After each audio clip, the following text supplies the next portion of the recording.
Hello, good morning everybody. Once again, I am Ashutosh with the new topic. आज हम लोग फिर इलेक्ट्रिक फील्ड इंटेंसिटी निकालेंगे कंटिन्यूअस चार्ज डिस्ट्रीब्यूशन के कारण। तो आप पहला दो केस पढ़ लिए थे, एक सर्कुलर रिंग के कारण पढ़े थे और फिर इनफाइनाइट लाइन ऑफ चार्ज के कारण पढ़ लिए थे।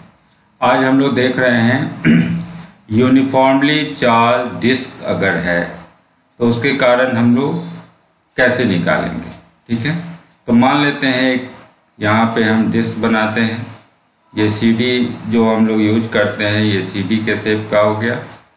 ठीक है, एक डिस्क बना रहे हैं और ये डॉटेड लाइन इसको 3 डायमेंशनल इफेक्ट दे रहा है। ठीक है, तो एक सीडी बनाए। इस सीडी का हम मान लेते हैं डिस्क का जो रेडियस है वो रेडियस है कैपिटल आर। सेंटर हो गया और सेंटर से हम आर डिस्टेंस आगे बढ़ते हैं तो आर डिस्टेंस पे पॉइंट है पी। अब इस पी पॉइंट पे हम फील्ड इंटेंसिटी निकालना चाह रहे हैं। ओके, तब देखिए अब ये बॉडी फिर से आपका पॉइंट चार्ज बॉडी नहीं है, एक्सटेंडेड बॉडी है। अब इसके कारण फील्ड इंटेंसिटी निकालने के लिए हम फिर डायरेक्ट कूलॉम्स लॉ यूज नहीं कर सकते हैं। तब क्या करना होगा, तो फिर इसमें हमको छोटा सा चार्ज बॉडी सिलेक्ट करना होगा। तो अब कैसा चार्ज बॉडी सिलेक्ट करेंगे, तो आप जानते हैं चार्ज का जो डिस्ट्रीब्यूशन है वो लेंथ वाइज, एरिया वाइज और वॉल्यूम वाइज हो सकता था। तो लेंथ वाइज डिस्ट्रीब्यूशन होता था तो वहां आप लीनियर चार्ज डेंसिटी निकालते थे, छोटा सा लेंथ चुनते थे। एरिया वाइज डिस्ट्रीब्यूशन है तो आपको छोटा सा एरिया सिलेक्ट करना होगा और वहां सरफेस चार्ज डेंसिटी हम लोग डिफाइन करेंगे कि यूनिट एरिया में कितना चार्ज है। तो हम मान लेते हैं इस डिस्क पे जो भी चार्ज हम डाले हैं हमारा linear charge surface charge density sigma है, उसके यूनिट एरिया में सिग्मा चार्ज है। ठीक है, रेडियस हम आर ऑलरेडी मान चुके हैं, सरफेस चार्ज डेंसिटी सिग्मा मान लेते हैं। तब देखिए अब यहाँ छोटा सा एरिया कैसे लेंगे, तो अब सेंटर से हम x दूरी चलते हैं ऊपर और सेंटर से x दूरी ऊपर चल के हम dx थिकनेस का एक अब छोटा सा यहाँ एक रिंग नुमा डिस्क का पोर्शन लेते हैं dx थिकनेस का। ओके, इस ds थिकनेस, इसका थिकनेस हम dx ले रहे हैं और x दूरी पे एक छोटा सा डिस्क का एरिया ले रहे हैं। तो अब इसे हम क्या मान सकते हैं, इसे एक रिंग के नुमा मान सकते हैं। सर्कुलर एक रिंग है और इस रिंग के सेंटर से r दूरी पे ऑलरेडी हम निकाल चुके हैं फील्ड इंटेंसिटी का वैल्यू। तो हम उस फार्मूला को यूज कर सकते हैं एक रिंग के कारण और ऐसा ही रिंग आपको पूरे डिस्क में मिलेगा और उसे हम इंटीग्रेट कर लें अगर 0 से r तक तो हमारा काम हो जाएगा। ठीक है, तो अब सबसे पहला काम है कि हमने जो ये डिस्क का पोर्शन लिया है इस डिस्क के पोर्शन पे कितना चार्ज है वो निकालें। तो हमें इस डिस्क का एरिया निकालना होगा। तो एरिया निकालने के लिए क्या करें, तो इसको हम कहीं से कट कर लें। मान लीजिए हम इसको यहाँ से कट करते हैं और कट करके फैला देते हैं तो आपको ऐसा शेप मिलेगा। फैला दीजिए, तो फैला देंगे तो ऐसा शेप मिलेगा। तो इसका थिकनेस हो जाएगा dx, यही dx थिकनेस है। तो ये लेंथ ब्रेथ हो गया और चूंकि x दूरी पे ले रहे हैं तो ये जो सरकमफ्रेंस है वो सरकमफ्रेंस हो जाएगा 2πx। तो लेंथ इसका मिलेगा 2πx।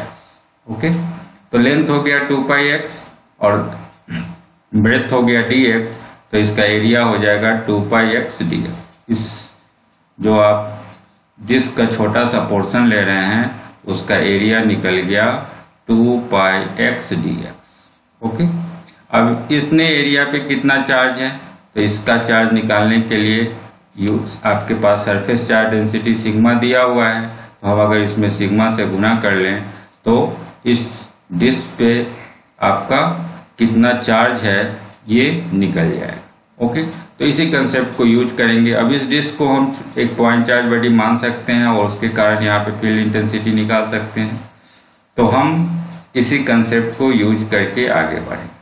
तो देखिए अब उस चार्ज जो आपने एलिमेंट सेलेक्ट किया है उस पर कितना चार्ज है, तो dq का वैल्यू निकल गया 2πx dx, ये एरिया है और सरफेस चार्ज डेंसिटी से आपने गुना कर लिया तो उस एलिमेंट पे एरिया एलिमेंट जो हम ले रहे हैं उस पर कितना चार्ज है उसका वैल्यू आ गया। अब इस चार्ज के कारण r डिस्टेंस पे क्या फील्ड इंटेंसिटी है, r डिस्टेंस पे पॉइंट P है, तो छोटा सा फील्ड इंटेंसिटी d का वैल्यू क्या होगा। तो आपको याद होगा, आप रिंग से अगर आप सर्टेन डिस्टेंस r डिस्टेंस चल के अगर आप फील्ड इंटेंसिटी का वैल्यू निकालते हैं तो क्या फार्मूला आया था, तो फार्मूला आया था 1/4πε0 q into r and divided bye ये r, और इसका रेडियस अगर आप a लिए थे तो a² plus r² to the power 3/2, ये रिजल्ट आया था। आप इसके लिए सर्कुलर रिंग के कारण जो फील्ड इंटेंसिटी निकालने का पहला केस था वो वाला वीडियो देख सकते हैं, उसमें आपको ये रिजल्ट मिलेगा। तो हम सेम इसी रिजल्ट को यहाँ यूज करें तो 1/4πε0 आ गया। उसके बाद है Q इंटू R, तो अब चार्ज कितना है आपके पास, तो चार्ज है 2πx dx इंटू सिग्मा, ये चार्ज आ गया, और दूरी R तो R आ गया, and divided by x² plus r²। ठीक है, तो x यहाँ रेडियस था, वहाँ रेडियस जो a लिए थे यहाँ हम x ले रहे हैं, तो x² और plus r² to the power 3/2। तो इस फॉर्मूला पे हम यहाँ डाल दिए तो हमें डी का वैल्यू मिल गया। ओके, अब ये आपने जो एलिमेंट सेलेक्ट किया है, एरिया एलिमेंट जो एक रिंग के नुमा है, इसके कारण आप फील्ड इंटेंसिटी निकाल लिए। आपको टोटल डिस्क के कारण निकालना है, तो ऐसा ही छोटा छोटा रिंग आप यहाँ से लेके वहाँ तक इमेजिन कर सकते हैं। छोटा छोटा रिंग, तो आपको 0 से लेके कैपिटल R तक इसको इंटीग्रेट कर लें तो हमें टोटल फील्ड इंटेंसिटी मिल जाएगा। तो इस कंसेप्ट को हम यूज करें तो आपकी टोटल फील्ड इंटेंसिटी आएगा वो 0 से R के बीच में D को इंटीग्रेट करने से आएगा। तो हम D का वैल्यू डाल दें, D का वैल्यू आया 1/4πε0 और यहाँ से 2πx ds sigma R and divided by x² plus r² to the power 3/2, और इसे इंटीग्रेट कर लें 0 to R, तो मेरा काम हो जाएगा। ठीक है, तो इसी कंसेप्ट पे आगे बढ़ना है और सिंपली हमें सॉल्व कर लेना है। तो अब सॉल्व करने के लिए फिर हम लोग मेथड ऑफ सब्स्टिट्यूशन यूज करेंगे। देखिए, पहले कांस्टेंट टर्म को बाहर कर लें, तो 1/4πε0 कांस्टेंट था, ये बाहर आ गया।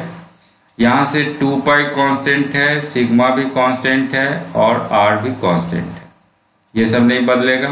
तो बच जाएगा x और x dx, तो ऊपर आ गया x dx और नीचे आ गया x² plus r² to the power 3/2। तो ये कांस्टेंट टर्म बाहर हम कर लिए और इधर बच गया x dx by x² plus r² to the power 3/2। अब इसे ही इंटीग्रेट करना है 0 to R। ठीक है, अब यहाँ काट के देख लीजिए, पाई से पाई हट जाएगा, 2 से ये 4 कट जाएगा 2 टाइम्स, तो बच जाएगा आपके पास ऊपर सिग्मा R और नीचे बच जाएगा 2 और ε0। तो सिग्मा R/2 ε0 बच गया, और इधर आपको x dx x² plus r² to the power 3/2, इसे इंटीग्रेट करना है 0 to R। ठीक है, अब इंटीग्रेट करने के लिए हम क्या करें, तो इंटीग्रेट करने के लिए हम फिर मेथड ऑफ सब्स्टिट्यूशन यूज कर रहे हैं।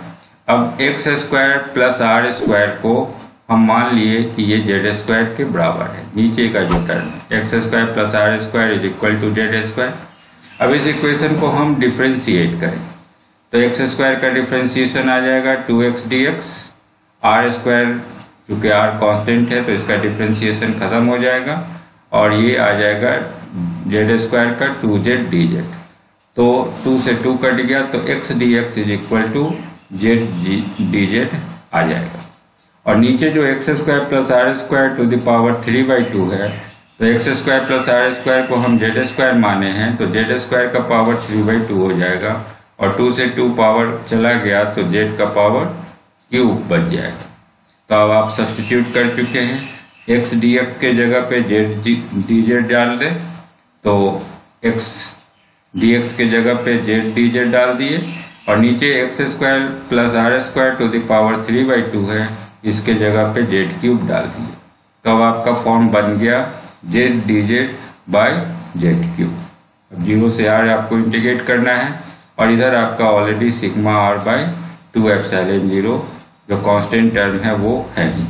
ओके, तो अब इसको आगे सॉल्व करें।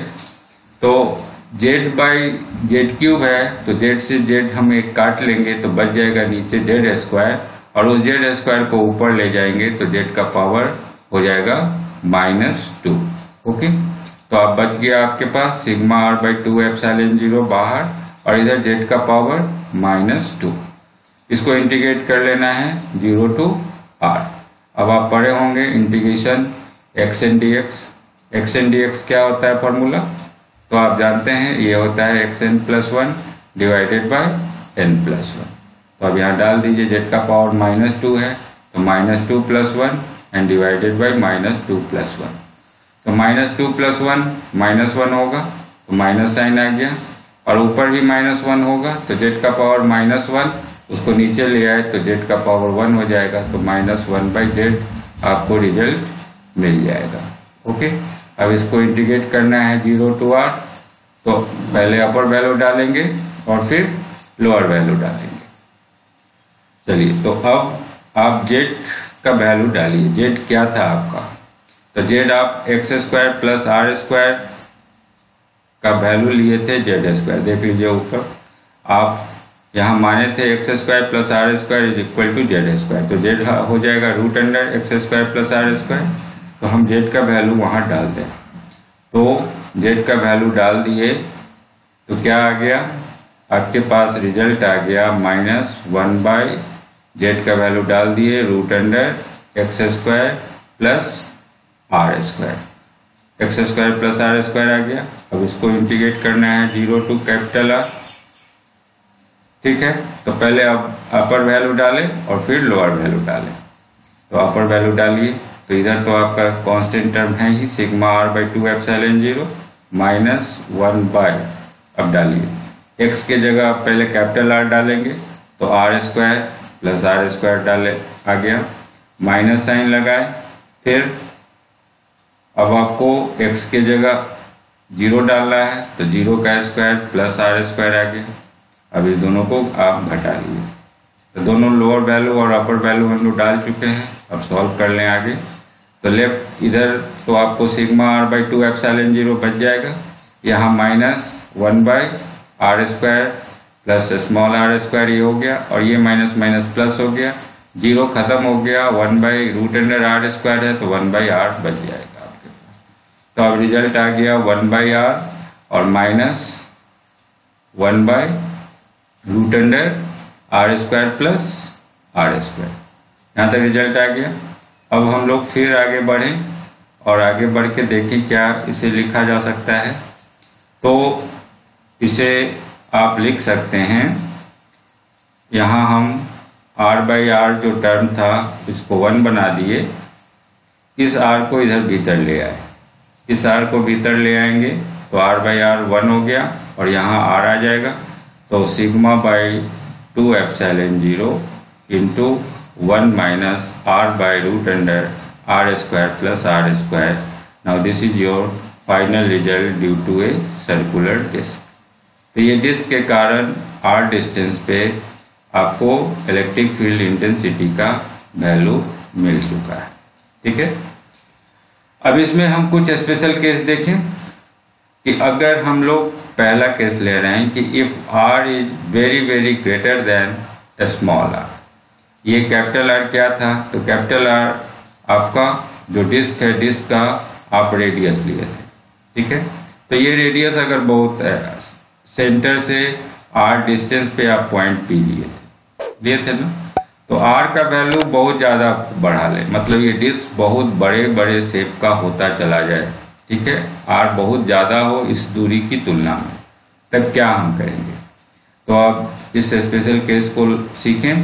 तो r अगर बहुत ज़्यादा होगा तो क्या होगा, तो देखिए सिग्मा बाई 2ε0 तो है ही, और 1 माइनस रिजल्ट है r by root under r square plus r square. तो यहाँ हम आर कॉमन ले रहे हैं, पहले आर स्क्वायर कॉमन लीजिए।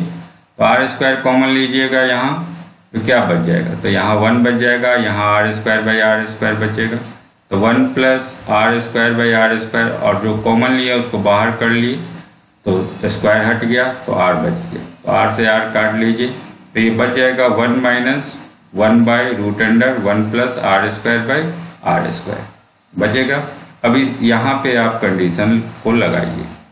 तो कंडीशन लगाएंगे तो देखिए, क्योंकि कैपिटल आर का वैल्यू स्मॉल आर से बहुत ही बड़ा है, this is very very bigger than this small r, तो आपका जो ये रिजल्ट है 1 by root under 1 plus r square by small r square.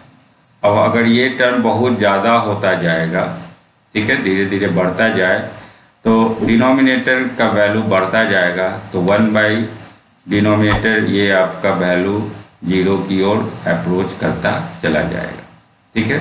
तो ये टर्म अगर 0 हो जाएगा तो यहाँ आपको सिर्फ 1 बच जाएगा, तो आपका रिजल्ट बच जाएगा ई का वैल्यू सिग्मा बाई 2 एप्सिलॉन 0।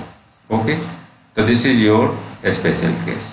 तो अब इससे पता चला क्या कि अगर सर्कुलर डिस्क का साइज आप धीरे धीरे बड़ा करते जाते हैं, बड़े शेप का सर्कुलर डिस्क लेते जाते हैं, तो उसके कारण अगर आप फील्ड इंटेंसिटी निकालेंगे सर्टेन डिस्टेंस पे, तो वो अब डिस्टेंस से इंडिपेंडेंट हो जाएगा। अब बड़ा अगर होगा, इनफाइनाइट शेप अगर आप धीरे धीरे बड़ा करते जाते हैं डिस्क का, तो उसके नज़दीक में जो फील्ड इंटेंसिटी है उसमें कोई डिस्टेंस का टर्म नहीं आ रहा है। तो हम नज़दीक रहें या उससे दूर होते जाएं डिस्क से, हमें फील्ड इंटेंसिटी का एक ही वैल्यू मिलेगा, वो सिग्मा बाय 2 एप्सिलॉन 0 मिल जाएगा। ओके, तो आप आज ये तीसरा केस सीख चुके हैं। फिर हम लोग अगले क्लास में मिलते हैं, नेक्स्ट केस को देखेंगे। हम लोग अभी फील्ड इंटेंसिटी देख रहे हैं कंटिन्यूअस चार्ज डिस्ट्रीब्यूशन के केस में। हम देख रहे हैं कि कैसे हम कूलॉम्स लॉ को यूज कर सकते हैं अगर हम उससे छोटे छोटे पॉइंट चार्ज बॉडी में ट्रीट करें और कैलकुलस की सहायता लें, ठीक है। तो हम कूलॉम्स लॉ को यूज कर सकते हैं। Okay, that's over for today, thank you.